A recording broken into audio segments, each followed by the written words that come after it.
Bonsoir. Welcome to the newcomers and welcome back to the others. We'll read today the chapter 2 of Prince of Thorns. We'll read it again. Mabberton burned well. All the villages burned well that summer. Mackin called it a hot bastard of a summer, too mean to give out rain, and he wasn't wrong. Dust rose behind us when we rode in, smoke when we rode out. Who'd be a farmer? Mackin liked to ask questions. Who'd be a farmer daughter? I nodded toward Rick, rolling in his saddle, almost tired enough to fall out, wearing a stupid grin and a bolt of Semite cloth over his half-plate. Where he found Samet in Mabberton, I never did get to know. Brother Reich does enjoy his simple pleasures, Mackin said. He did. Reich had a hanger for it, hungry like fire. The flames fair ate up Mabberton. I put the torch to the Thatchet Inn, and the fire chased us out. Just one more bloody day in the years-long death throes out of our broken empire. Mackin wiped at his sweat, smearing himself all over with soot stripes. He had a talent for getting dirty, did Mackin. You weren't above those simple pleasures yourself, Brother York. I couldn't argue there. How old are you? That fat farmer I had wanted to know. Old enough to pay a call on his daughters. The fat girl had a lot to say, just like her father. Screech like a barn owl. Hurt my ears with it. I liked the older one better. She was quiet enough. So quiet you'd give a twist here or there just to check she hadn't died of fright. Though I don't suppose either of them was quiet when the fire reached them. Gemped rode up and spoiled my imaginings. The Baron's men will see that smoke from 10 miles. You shouldn't burn it. He shook his head, his stupid mane of ginger hair bobbing this way and that. Shouldn't His idiot brother joined in, calling from the old grey. Let him ride the old grey with the cart hitched up. The grey wouldn't leave the road. That horse was cleverer than Michael. Gempt always wanted to point stuff out. Shouldn't put them bodies down the well. We'll go thirsty now. Shouldn't kill the priest. We have bad luck now. If we'd gone easy on her, we'd have a ransom from Baron Kenneck. I just ached to put my knife through his throat. Right then, just to lean out and plant it in his neck. What that? What say you, Brother Gempt? Bubble, bubble? Shouldn't stab your bogey old dam's apple? Oh no! I cried, all shocked like. Quick, little Ricky, go piss on Mabberton.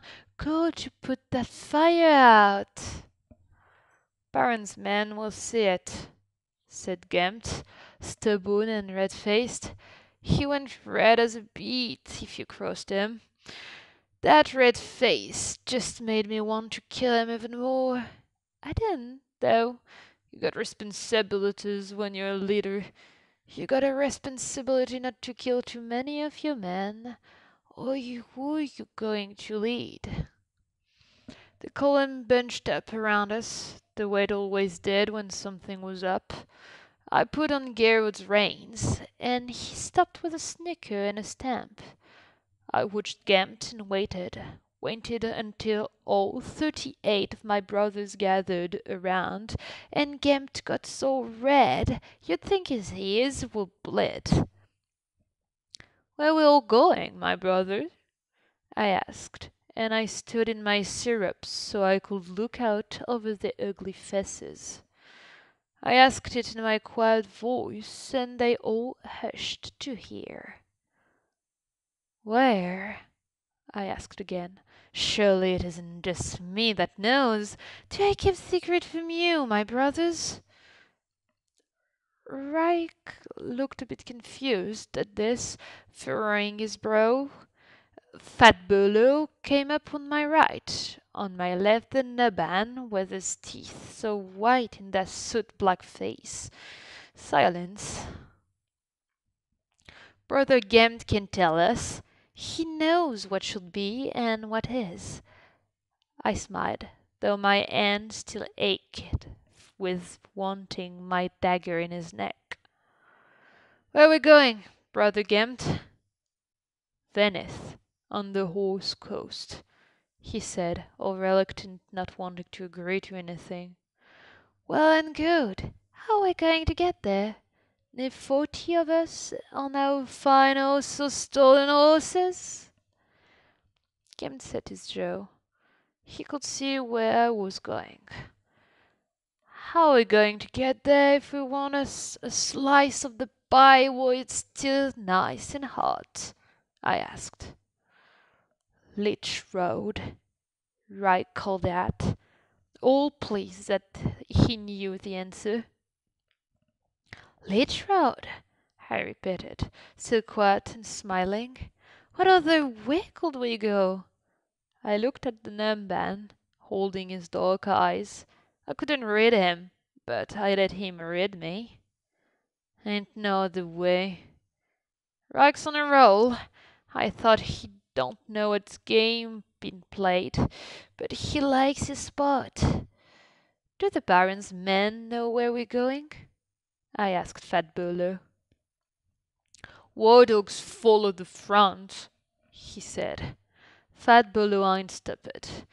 His jaws quiver when he speaks, but he ain't stupid. So, I looked around them, real slow-like. So the Baron knows where bandits such as ourselves will be going, and he knows the way we've got to go. I let that sink in, and I just lit a bloody big fire that tell him and his what a bad idea it'd be to follow. I stuck Gemd with my knife then. I didn't need to, but I wanted it. He then spread enough to burble, burble on his blood, and fell off his horse. His red face went pale quick enough. Michael, I said, take his head. And he did. Gem just chose a bad moment. Whatever broke, Brother Michael left the outside untouched.